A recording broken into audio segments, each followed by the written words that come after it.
একমাত্র বাংলাদেশি হিসেবে English premier league football মাতাচ্ছেন বাংলাদেশি হামজা চৌধুরী, যে লিগে খেলে থাকেন আর্জেন্টিনা, ব্রাজিল সহ বিভিন্ন দেশের নামিদামি তারকা ফুটবলাররা। বাংলাদেশের জার্সি গায়ে চড়ানোর পথে আরেক ধাপ এগোলেন Leicester City footballer Hamza Chowdhury.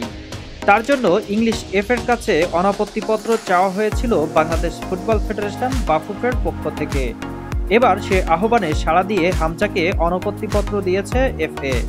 বিষয়টি নিশ্চিত করেছেন বাফুফের সাধারণ সম্পাদক ইমরান হোসেন তুষার।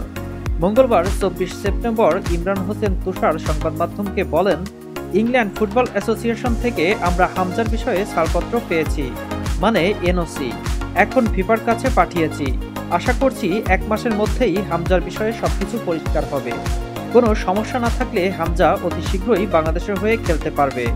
হামজা বাংলাদেশি পাসপোর্টের আবেদন করেছিলেন গত জুন মাসে।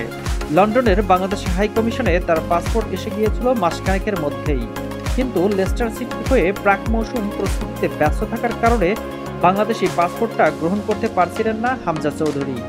অবশেষে ২৩ অগস্ট হামজার পক্ষে পাসপোর্টটি গ্রহণ করেন তার মা রাফিয়া চৌধুরী।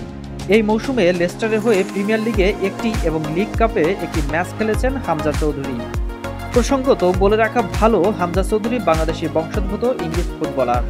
ইংল্যান্ডের হয়ে বয়সভিত্তিক ফুটবলে খেলেছেন তিনি। যেহেতু ইংল্যান্ডের যুব দলে খেলেছেন, তাই অন্য দেশের হয়ে খেলতে হলে দেশটির অনাপত্তিপত্রের প্রয়োজন ছিল তার। বর্তমানে ইংলিশ প্রিমিয়ার লিগে লেস্টার সিটির হয়ে খেলছেন ২৬ বছর বয়সী হামজা চৌধুরী।